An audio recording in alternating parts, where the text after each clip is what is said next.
तो हम प्रभु के वचन में जाएंगे। मेरे साथ सब निकालेंगे सुक्ति ग्रंथ अध्याय 4।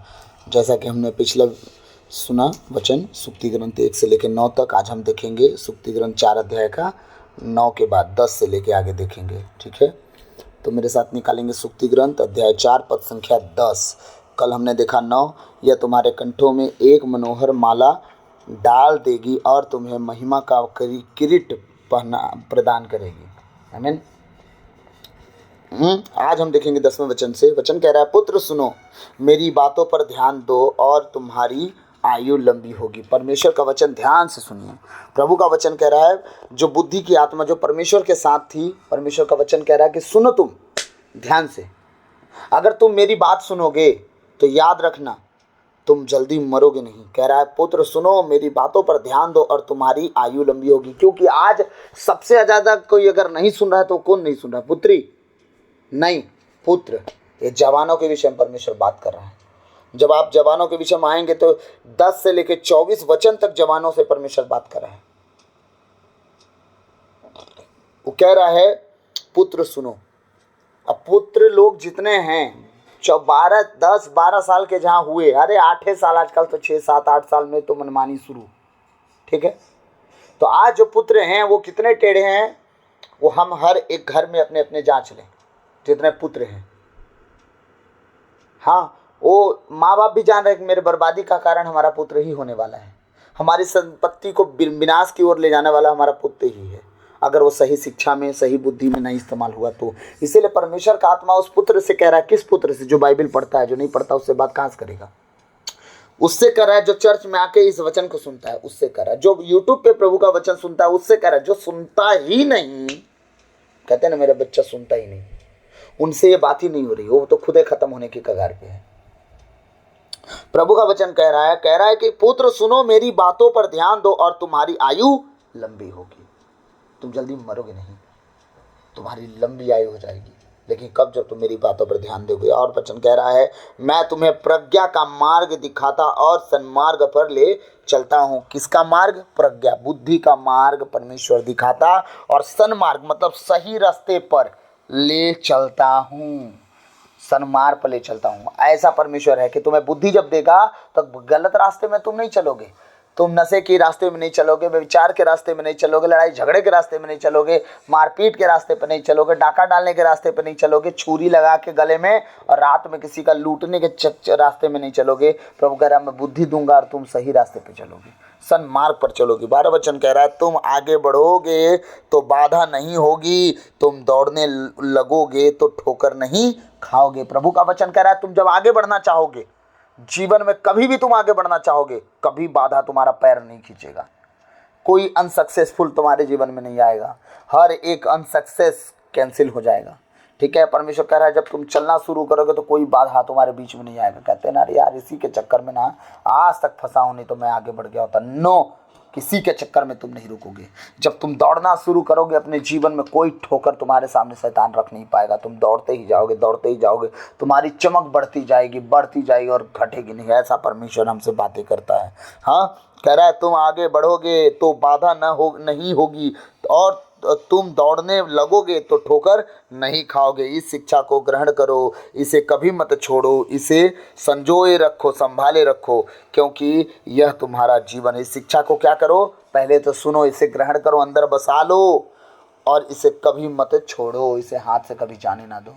जितना संजो के अपने हृदय में वचन को रख सकते हो रखो, जितना शिक्षा को रख सकते हो रखो, जितनी बुद्धि की आत्मा को अपने अंदर रख सकते हो रखो, इसे कभी मत छोड़ना। परमेश्वर का वचन कहता है, इसे संजोए रखो। संजोए मतलब संभाल के, मोतियों से कीमती, हीरा डायमंड से कीमती, सोने से कीमती भी, इसे अपनी जान से भी ज़्यादा परमेश्वर के नाम को प्रिय जानने वाला व्यक्ति बन जाओ।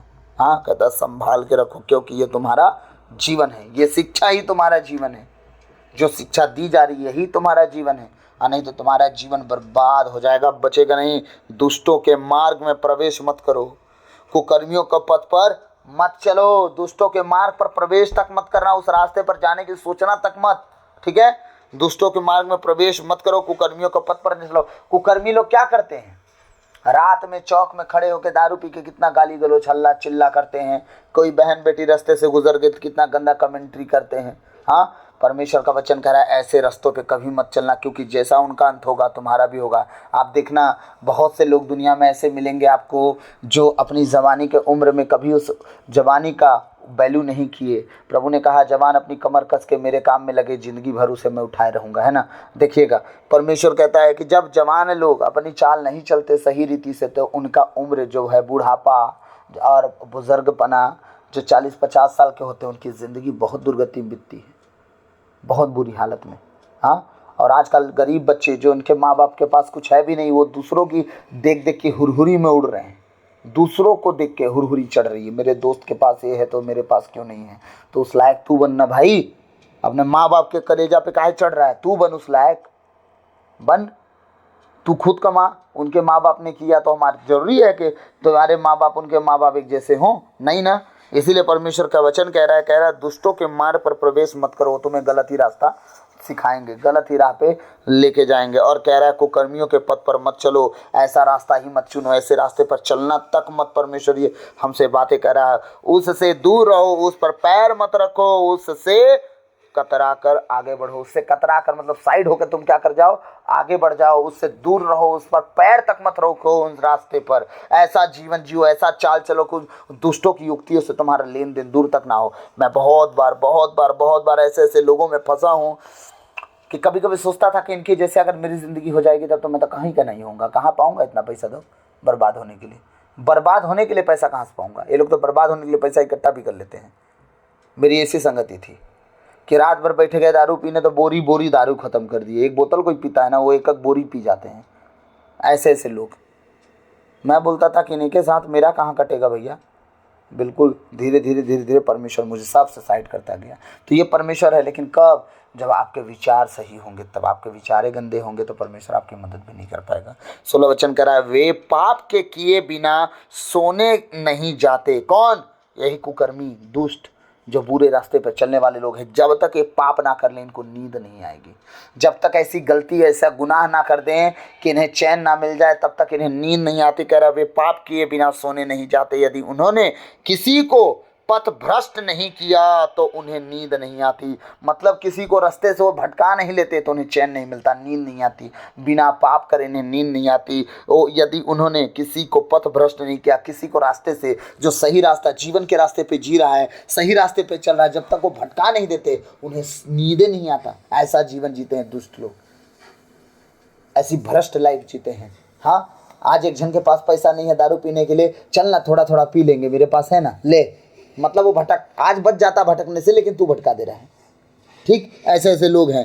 वे अधर्म की रोटी खाते और हिंसा की मदिरा पीते हैं। लड़ाई झगड़े का क्या पीते हैं? दारू। और अधर्म की कमाई का खाना खाते हैं, जो सही कमाई नहीं है।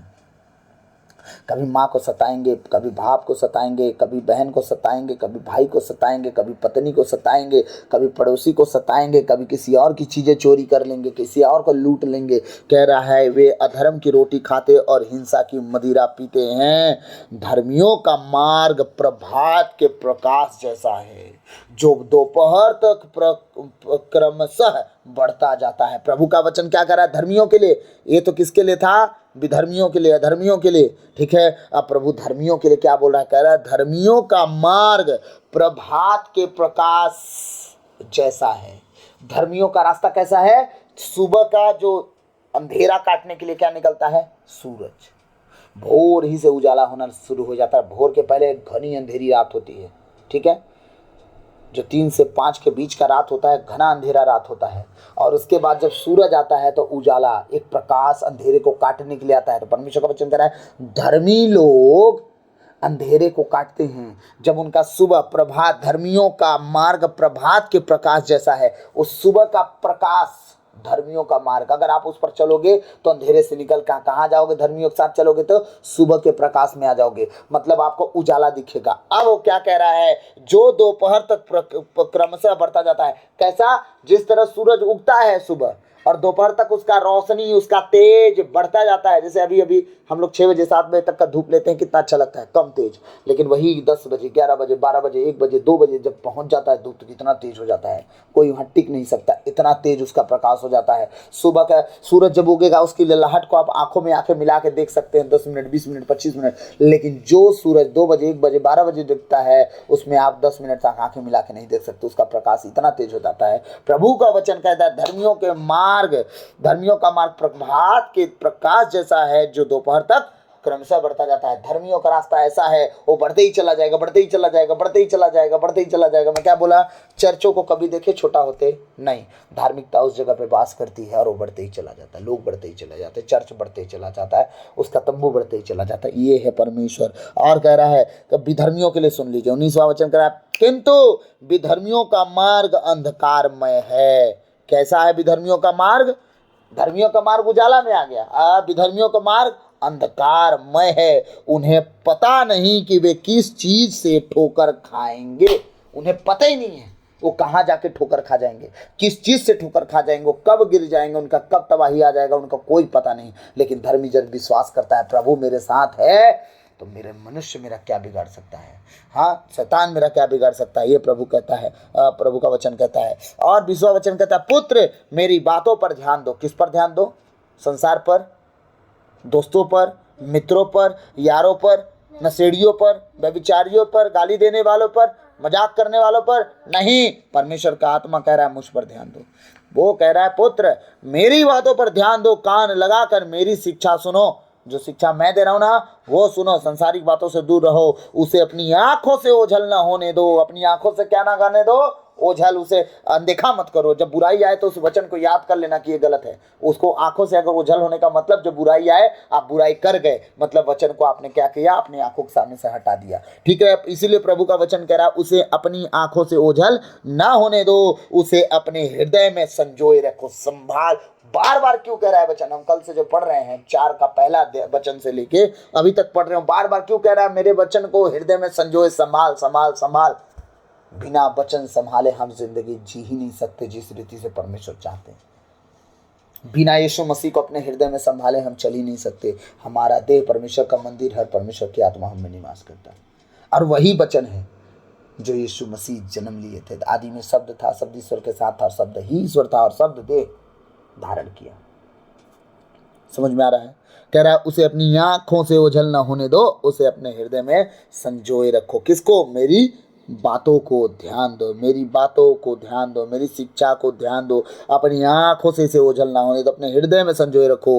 वह तुम में नव जीवन का संचार करेगी और तुम्हारे शरीर को स्वस्थ रखेगी।